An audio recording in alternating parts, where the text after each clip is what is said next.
Welcome to Noir Reality, where we delve into the darkest corners of true crime. Tonight, we unravel a case that haunted a small town for 3 decades. The tragic story of Mandy Stavik.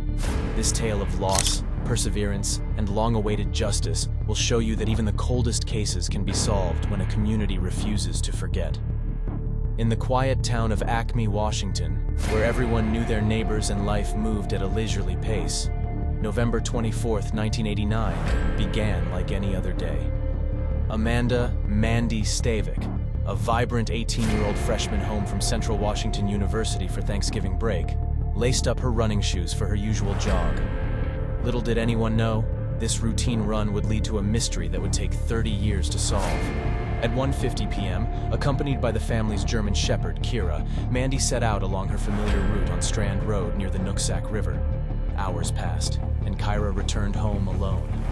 As dusk settled over Acme, Mary Stavik's maternal instincts screamed that something was terribly wrong. She called Mandy's boyfriend, friends, and neighbors, her voice growing more frantic with each unanswered query. By nightfall, the close-knit community of barely 250 souls mobilized into a search party, combing the area with flashlights and hope.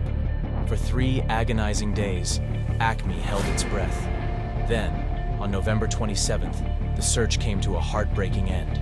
Mandy's body was discovered in a shallow section of the Nooksack River, nude except for her socks and shoes. The vibrant teenager, known for her infectious laugh and athletic prowess, had been sexually assaulted and drowned.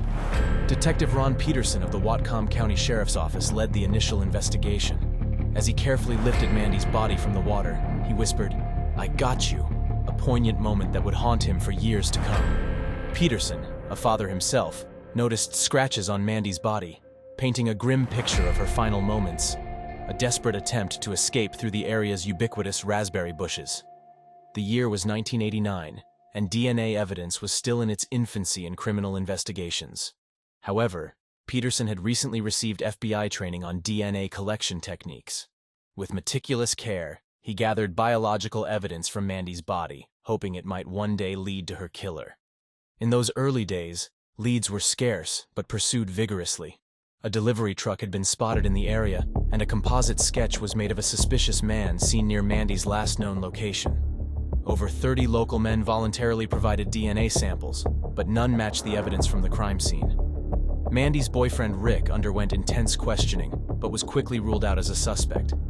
As weeks turned into months and months into years, the case went cold. But in Acme, Mandy was far from forgotten. Her tragic death shattered the community's sense of safety and trust. At her funeral, over 1,000 people gathered to mourn, a testament to the impact she had made in her short life. Jim Freeman, her high school coach, delivered an emotional eulogy, his voice breaking as he spoke of Mandy's zest for life and the future she'd never see. In the years that followed, Mandy's memory became woven into the fabric of Acme. A scholarship was established in her name at Mount Baker High School. Her mother, Mary, became a fierce advocate, speaking about her daughter and the unsolved case whenever she could. Each year on Mandy's birthday, the sheriff would visit Mary, assuring her that they hadn't given up. For 3 decades, the case of Mandy Stavik haunted Acme and the surrounding Whatcom County. Then, in June 2013, a seemingly casual conversation would reignite the investigation and set in motion a chain of events that would finally bring Mandy's killer to justice. At a local water park, as children splashed and played, 2 mothers, Heather Backstrom and Marilee Anderson, found themselves discussing Mandy's case. To Heather's surprise, Marilee made a bold claim. She believed she knew who had killed Mandy. The name she mentioned was Timothy Bass. As the women shared their experiences, a chilling picture emerged. In 1989, when Heather was 15 and Bass was 22, he had made her uncomfortable during a car ride, complimenting her eyes and running a pen along her knees. Marilee's encounter was even more alarming. In 1991, Bass had shown up at her home unexpectedly, asking to use the phone. He then confessed his attraction to her and tried to make advances, leaving only when she threatened to call the police. These stories, combined with the fact that Bass had lived just down the street from Mandy, compelled the women to contact authorities with their suspicions. Their decision to speak up, even decades later, would prove crucial in cracking the case. Detective Kevin Bohe, who had attended high school with Mandy, was now the lead investigator. When he learned about the concerns regarding Timothy Bass, he was determined to follow up. However, Bass was far from cooperative. When approached by police, he claimed to barely remember Mandy, a statement investigators found odd given the notoriety of the case in their small community. Bass refused to provide a voluntary DNA sample, forcing detectives to get creative.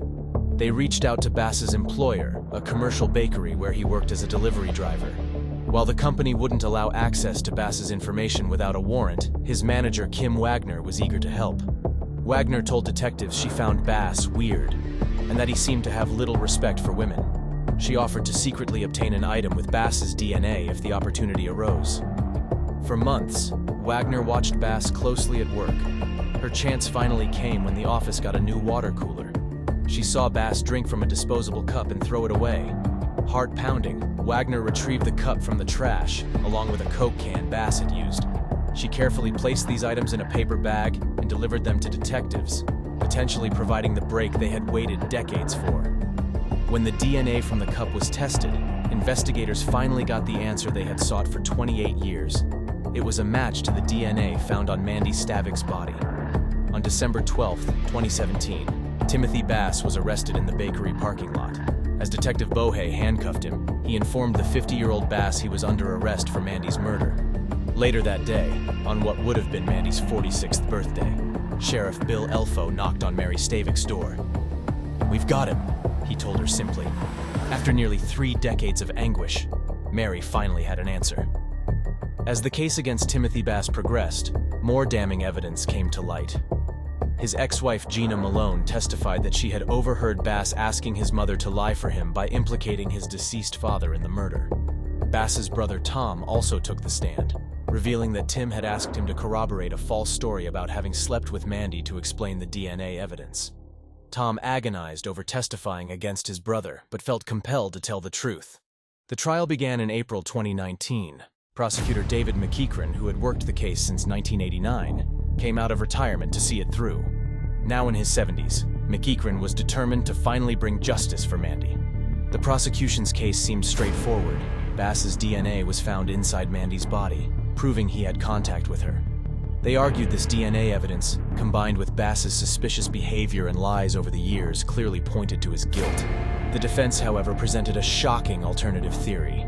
They claimed Bass and Mandy had been in a secret consensual relationship, and that someone else must have killed her after they were together.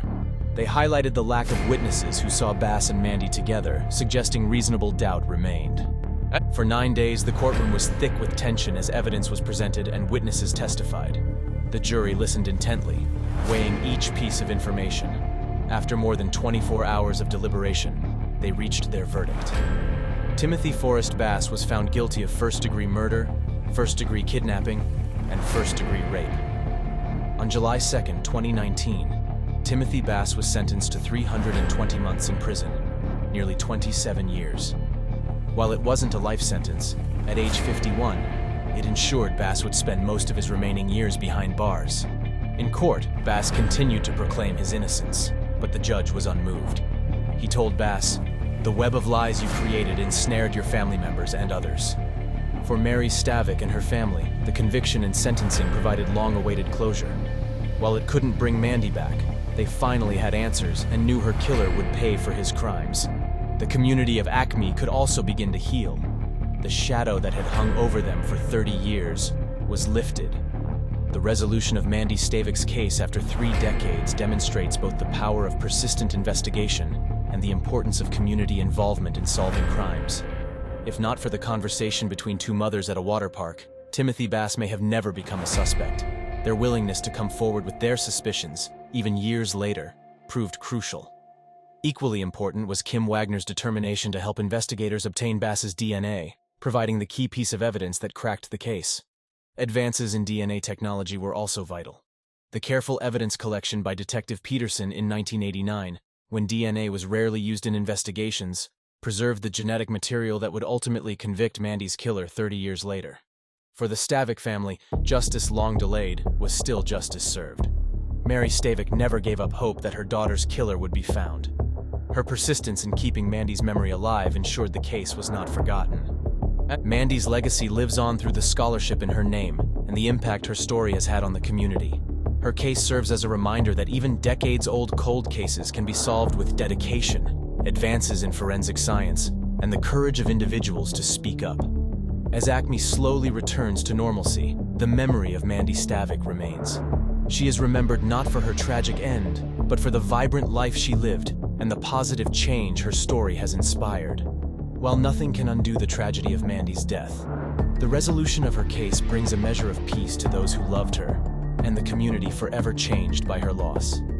After 30 years, Mandy Stavik finally has justice, and her story continues to resonate, a testament to the enduring power of truth and the unbreakable bonds of a close-knit community.